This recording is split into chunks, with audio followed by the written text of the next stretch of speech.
de la mano con el aspecto religioso, ya que se aprendía por gracia de los dioses, es decir, los estudiantes entraban en un rito litúrgico antes de iniciar el arte del aprendizaje.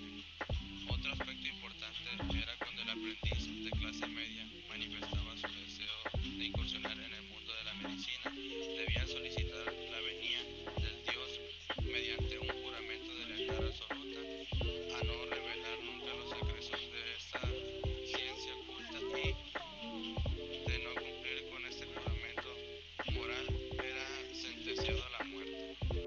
La educación en Mesopotamia se centraba en la alfabetización y el aprendizaje del sistema cuneiforme, un complejo sistema de escritura que requería memorizar miles de símbolos.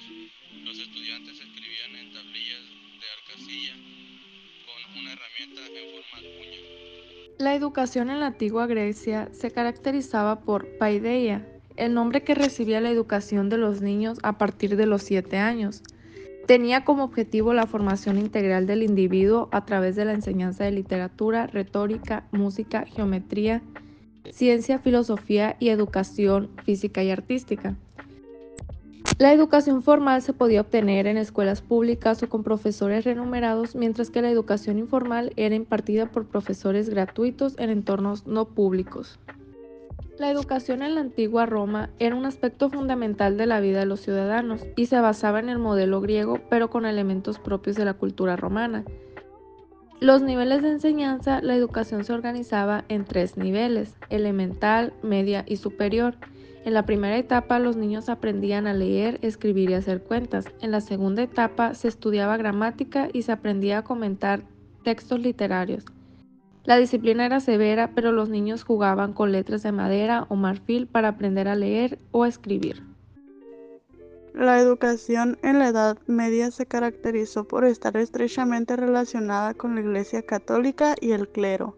La religión era el centro de la vida cotidiana, por lo que la educación se centraba en la enseñanza de la fe cristiana y la formación de líderes religiosos. En la época del Renacimiento, la educación se basaba en las ideas del humanismo con enfoque en el ser humano. Las escuelas de esta época trataban de formar una persona armónicamente desarrollada y libre, capaz de influir positivamente en la sociedad. Además del desarrollo físico, se estimulaban las cualidades intelectuales. Alumnos estudiaban las lenguas antiguas, literatura y ciencias naturales. La educación en la época de Ilustración. Se pensaba que la nueva educación debía ser abierta, es decir, pública, sin exclusiones, universal, obligatoria y gratuita. Se consideró la educación como uno de los derechos fundamentales de la condición humana. La educación también se consideró como vía necesaria de progreso individual y social. Durante la Revolución Industrial, los cambios que hubo en la educación fue la expansión de la educación primaria. Esta se hizo más accesible y obligatoria para los niños de los 5 a los 12 años, llegando así a un desarrollo en la educación técnica, donde se crearon escuelas para capacitar a los trabajadores en habilidades específicas, esto para preparar a los trabajadores para las industrias. La educación se enfocó en desarrollar habilidades prácticas y técnicas, así fomentar la disciplina y la obediencia. La educación para las mujeres en la antigua Grecia y Roma se centraba en la preparación para el matrimonio y la vida doméstica. En la Edad Media, la educación femenina era limitada y se enfocaba en la religión y en la moral. Y en la Ilustración comenzaron a promover la educación femenina como clave para la igualdad y la independencia.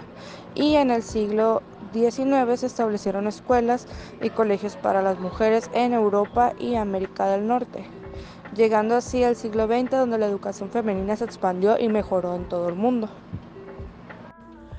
La educación en la época actual ha experimentado un cambio significativo. Los métodos tradicionales de enseñanza han evolucionado para adaptarse a las nuevas tecnologías y necesidades de los estudiantes, ya que la educación se enfrentó a una serie de desafíos y cambios que están transformando la forma en que se enseña y se aprende.